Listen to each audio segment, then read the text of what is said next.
The stale air of the church basement hung heavy with the cloying sweetness of lilies and cheap chocolate. My 6-year-old self, clad in my stiff Easter best, shifted restlessly on the folding chair. Easter Sunday, a day usually brimming with the promise of candy and egg hunts, felt interminable. Our church, a grand old building perched on a gentle slope, had a split-level design. Upstairs, the main sanctuary echoed with the sonorous voice of Father Michael, while downstairs, a labyrinth of classrooms housed the Sunday school. It was technically a basement, but thanks to the slope, you could enter and exit from that level too. The hallway downstairs was a riot of pastel streamers and construction paper cutouts, grinning lambs, rudimentary crosses, and cheerful, if slightly unsettling, drawings of a beatific Jesus surrounded by rosy-cheeked children. Even some of the teachers sported flimsy bunny ears, their attempts at festivity a little too enthusiastic. All in all, it felt more like a kindergarten art exhibit than a place of worship. Nature called, and with the polite raise of my hand, I was excused from the coloring session, a depiction of the empty tomb and Jesus' triumphant ascent. The bathrooms were a short 15 feet down the hall, and it wasn't uncommon for us kids to go alone. The adults always threatened to check on us if we took too long, but I don't remember them ever actually following through. The boys' bathroom was quiet, save for the low hum of the fluorescent lights and the faint, distant echo of a teacher's voice. As I sat in the stall, a strange, metallic scraping sound emanated from the stall next to mine. It wasn't the familiar rustle of clothes or the click of a lock. This was a slow, uneven drag, like something heavy and jagged being pulled across a surface. A sharp, almost grating noise, not loud, but unnervingly distinct. Curiosity, not fear, pricked at me. I finished up quickly, assuming it was just another kid messing around. Washing my hands at the sink, I glanced into the mirror. The stall door next to me was opening, slowly, silently. Instead of a classmate, a hulking figure emerged. It was a man encased in a shabby Easter bunny costume. The ears flopped forward at odd angles, and the suit itself was a discolored grayish-white, stained in places as if it had never been cleaned. One of the eyes on the mascot head was noticeably crooked, sewn back on with visible clumsy stitches. Even then, I wasn't afraid my child's mind registered Easter Bunny a surprise visit. I even smiled, turning to face him. "Hi," I chirped, genuinely delighted. He didn't respond, just stood there, half in, half out of the stall, his head tilted. He was unmoving, and an awkward silence stretched between us. Then, with a slow, deliberate movement, he stepped fully out of the stall and raised an arm, pointing towards the exit door. His voice, muffled and distorted by the costume, finally broke the silence. "You are the lucky chosen child. I have a gift for you. Outside." My heart pounded with excitement, not fear. A special Easter surprise. The fact that this was happening within the safe confines of the church, a place I associated with warmth and security, probably fueled my naive enthusiasm. I pushed open the heavy gray door without a second thought, completely forgetting the adults' warnings about it locking automatically behind us. The Easter Bunny followed, his silence now a little unnerving, but I was too caught up in the thrill of a secret gift to notice. He began walking across the pavement towards the far corner of the church parking lot. There, tucked away behind a dumpster and a few scraggly bushes, was a car. I remember thinking it was strange that he had parked so far away, and that he didn't have a basket of candy like a proper Easter Bunny halfway across the lot. He took my hand. His grip was firm, almost possessive. Then I saw another Easter Bunny stepping out from the car he was leading me towards. I froze, my little brain struggling to comprehend 2 Easter Bunnies. Something shifted. The magic evaporated, replaced by a cold dread. This didn't feel right. To this day, I believe what happened next was divine intervention. Miss Sabrina, one of the Sunday school teachers, happened to be walking around the church, perhaps preparing for the inevitable egg hunt. She looked towards the parking lot, just as I was being guided towards that car. The sound she made will forever be etched in my memory. A raw, guttural scream, more terrifying than anything I have heard since the man in the costume. Instantly released my hand and bolted for the car. Without thinking, I turned and ran in the opposite direction, towards Miss Sabrina. Once I was safe in her embrace, I turned my head just in time to see the car, now a blur of motion, speeding out of the parking lot. I am still not 100% sure, but I could have sworn I saw another child, a small, still figure, in the back seat. I told Miss Sabrina what I had seen, and she believed me. The next few hours were a chaotic blur. Miss Sabrina alerted the other adults, and eventually the police arrived. I recounted my story, doing my best to describe the child I thought I had seen, even though it was only a fleeting glimpse. My parents were distraught, my mother crying for what felt like an hour straight. After we got home, the police followed up with the church, but nothing ever came of it. There were no missing children reported in the area, so they had little to go on. The prevailing theory was that whoever was in that costume had a key to the back door and simply waited in the bathroom for a child to come in. By sheer horrific misfortune, that child had been me. The entire ordeal remains deeply unsettling. The person who did this must have been familiar with the church's layout, knowing where to park, where to wait, and how to make a quick escape. But what truly chills me to my core is the persistent belief that there was indeed another child in the back seat of that car. Every Easter, the memory resurfaces, a dark stain on a day meant for celebration. It's Thursday before Easter, school's out, and the usual crew, me, Jake, Race, Chuck, Arthur, and Raz are holed up in Raz's basement. His parents are out of town, making his sprawling property complete with a substantial wooded area, the perfect nocturnal playground. We're deep into a video game haze when Chuck suggests manhunt.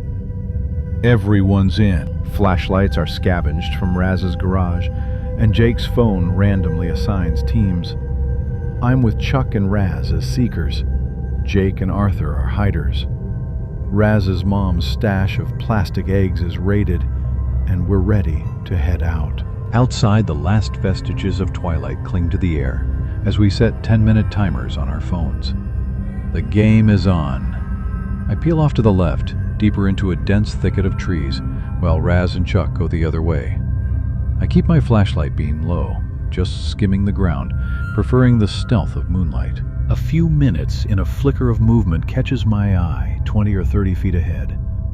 Instinctively, I kill my flashlight and freeze. Someone is crouching behind a tree, perfectly still. My first thought is, Race. Always audacious, always hiding infuriatingly close.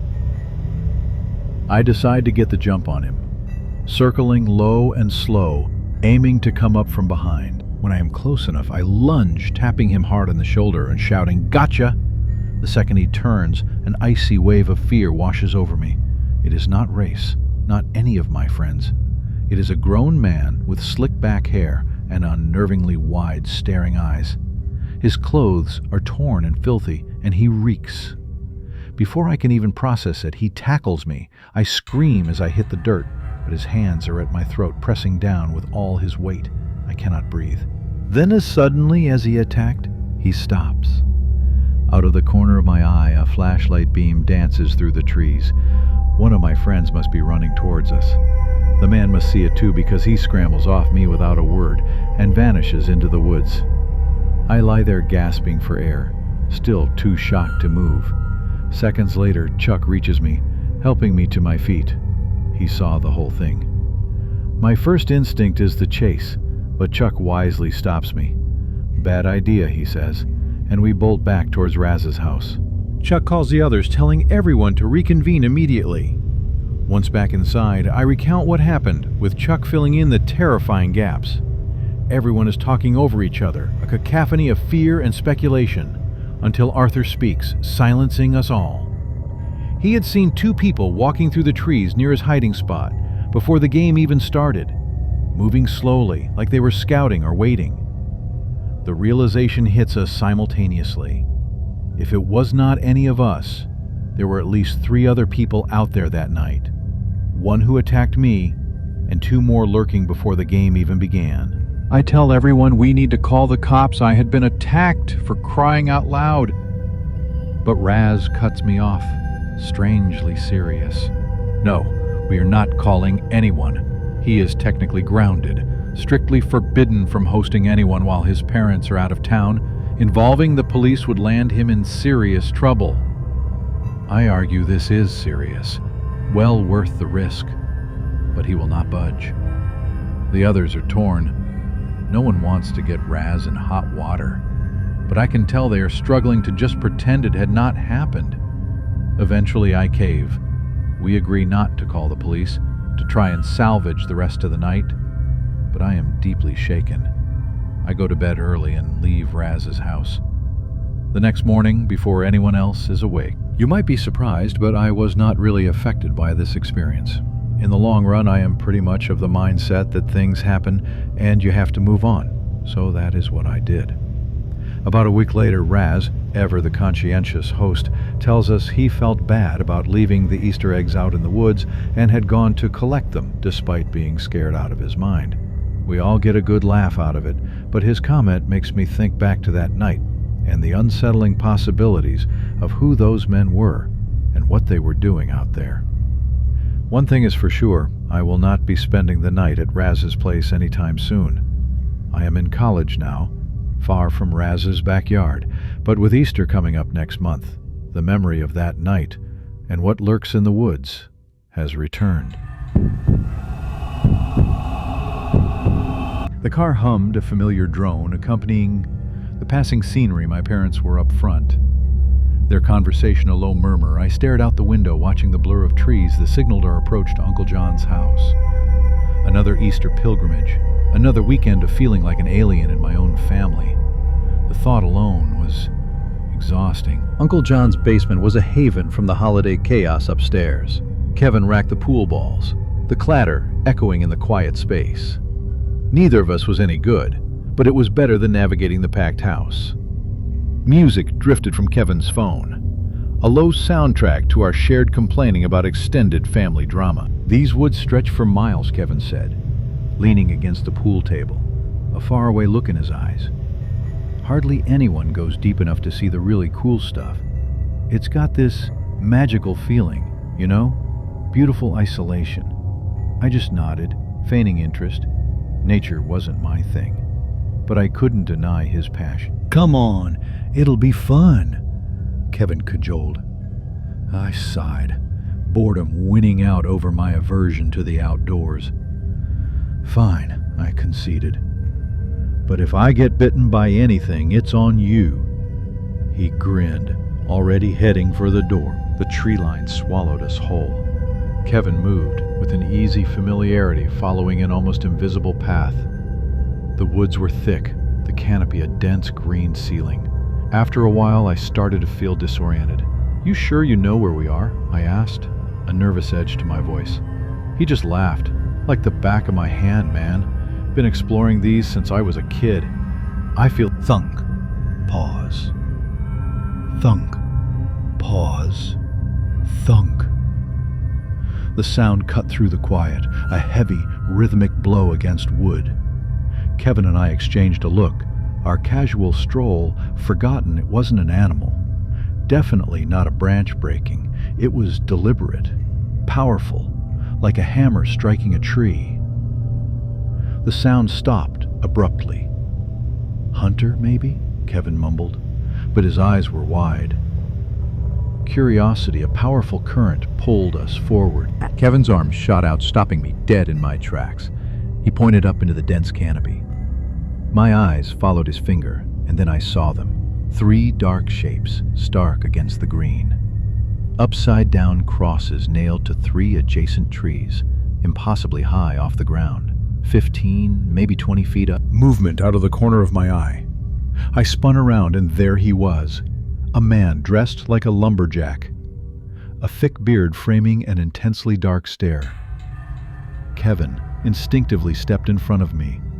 The man's gaze chillingly was fixed on me. "You shouldn't be here," he said, his voice flat, devoid of emotion. "We're just leaving," Kevin blurted out, pulling me backward.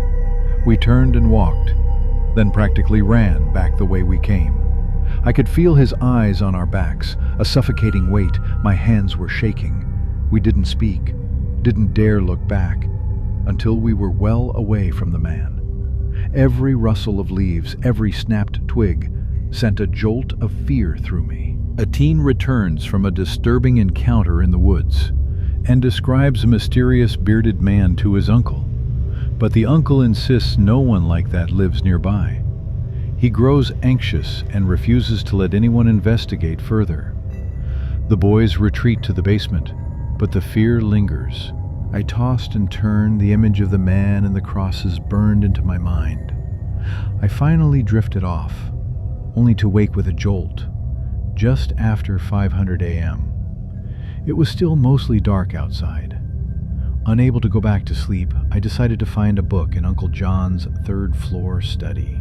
The study was quiet, filled with the scent of old paper as I walked past the large window overlooking the backyard.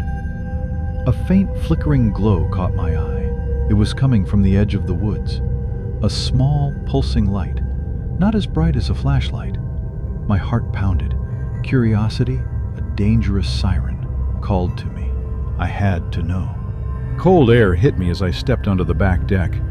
The faint glow was clearer now, and then I saw them, at least 3 figures, standing just past the tree line, each holding a small torch. They weren't moving. They were simply standing there, facing the house, facing me. A scream caught in my throat. I spun on my heel and bolted, running straight to Uncle John's room, my breath ragged, to wake him. The end. This story has now come to an end. If you enjoyed it and want to hear more thrilling and interesting horror stories, then don't forget to subscribe, like, and share my channel. Thank you for watching my video.